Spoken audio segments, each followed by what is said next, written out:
اللہ رب العالمین نے قرآن مقدس میں ارشاد فرمایا وَقَالَتْ نَمْلَةٌ يَا أَيُّهَا النَّمْلُ ادْخُلُوا مَسَاكِنَكُمْ لَا يَحْطِمَنَّكُمْ سُلَيْمَانُ وَجُنُودُهُ وَهُمْ لَا يَشْعُرُونَ۔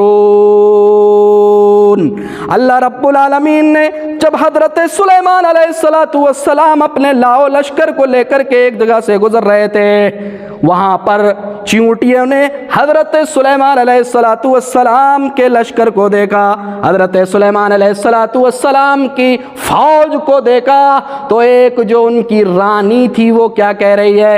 اللہ رب العالمین نے ذکر فرمایا وَقَالَتِ نَمْلَةٌ يَا أَيُّهَا النَّمْلُ ادْخُلُوا مَسَاكِنَكُمْ، اور چیونٹیوں کی رانی نے کہا اے چیونٹیوں ادخلوا مساکنکم، تم اپنے بلوں میں داخل ہو جاؤ، تم اپنے گھروں میں داخل ہو جاؤ، تم اپنے گھروں میں سکونت پذیر ہو جاؤ، تم اپنے گھروں کے اندر چلے جاؤ، انٹری کر لو۔ کیوں؟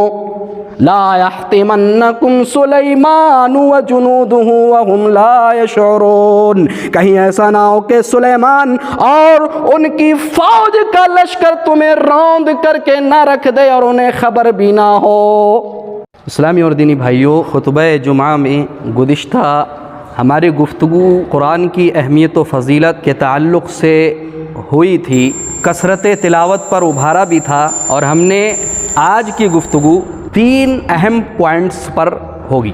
امام رحمت جناب محمد رسول اللہ صلی اللہ علیہ وسلم پر نازل کی گئی ایک عظیم کتاب قرآن، اللہ کا کلام، قرآن اللہ کی کتاب، قرآن جو سب سے سچی، سب سے درست اور سب سے پیاری گفتگو کرتا ہے۔ اللہ رب العالمین نے فرمایا ان ھذا القرآن یہدی للتی ہی اقوم، یہ قرآن وہ قرآن ہے جو بالکل سچی، درست، ٹھیک اور یقین دلانے والی گفتگو کرتا ہے۔ ایک چیز وَيُبَشِّرُ الْمُؤْمِنِينَ الَّذِينَ يَعْمَلُونَ الصَّالِحَاتِ، اور اہل ایمان کو، جو ایمان والے ہیں، جو اللہ پر یقین رکھتے ہیں اور نیک عمل کرتے ہیں، ان کو بشارت سناتا ہے، خوشخبری سناتا ہے جنت الفردوس کی، ان کو خوشخبریاں دیتا ہے کہ اگر ایمان لاؤ گے اللہ کی ذات پر، ایمان لاؤ گے اس کتاب پر، ایمان لاؤ گے جناب محمد رسول اللہ صلی اللہ علیہ وسلم پر اور آپ سے پہلے گزرے ہوئے نبیوں اور رسولوں پر، ایمان لاؤ گے آخرت کے دن پر، ایمان لاؤ گے اچھی اور بری تقدیر پر، ایمان لاؤ گے فرشتوں پر کہ یہ مخلوق موجود ہے، یہ ایمان کے 6 ارکان ہیں، ان تمام پر سچے طور پہ تم ایمان لاؤ گے، پھر یعملون الصالحات، نیک عمل کرو گے جو قرآن مقدس میں بتلائے گئے ہیں، جو جناب محمد رسول اللہ صلی اللہ علیہ وسلم نے تمہیں سکھلائے ہیں،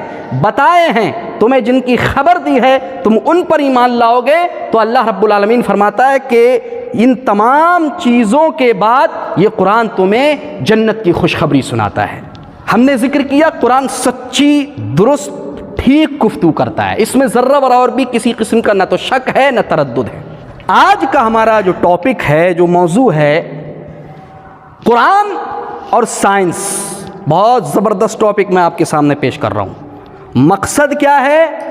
مقصد یہ ہے کہ وہ لوگ جو قرآن پر طعن و تشنیع کرتے ہیں، جو قرآن میں کیڑے نکالنے کی کوشش کرتے ہیں، جو قرآن کے اندر قسم قسم کی لغویات کے ہونے کی بات کرتے ہیں، اسی طرح قرآن سے متعلق غلط افواہیں پھیلاتے ہیں اور ان کو عام کرتے ہیں، ایسے لوگوں پر اللہ سبحانہ و تعالیٰ نے اس کلام مقدس میں کتنا خوبصورت ذکر کیا ہے، نقشہ کھینچا ہے ان لوگوں کے رد میں، اس کو ہم دیکھیں گے۔ ہمارے 3 پوائنٹس ہیں، 3 مین پوائنٹس، 3 اہم پوائنٹس پر ہم گفتگو کریں گے۔ پہلا point, Quran and the field of astronomy, قرآن اس یونیورس کے بارے میں کیا گفتگو کرتا ہے، قرآن جو سولر سسٹم ہے اس کے تعلق سے کیا گفتگو کرتا ہے، قرآن کی اسٹڈی، قرآن کا مطالعہ اور قرآن کے اندر جو گفتگو ہے، جو نالج ہے،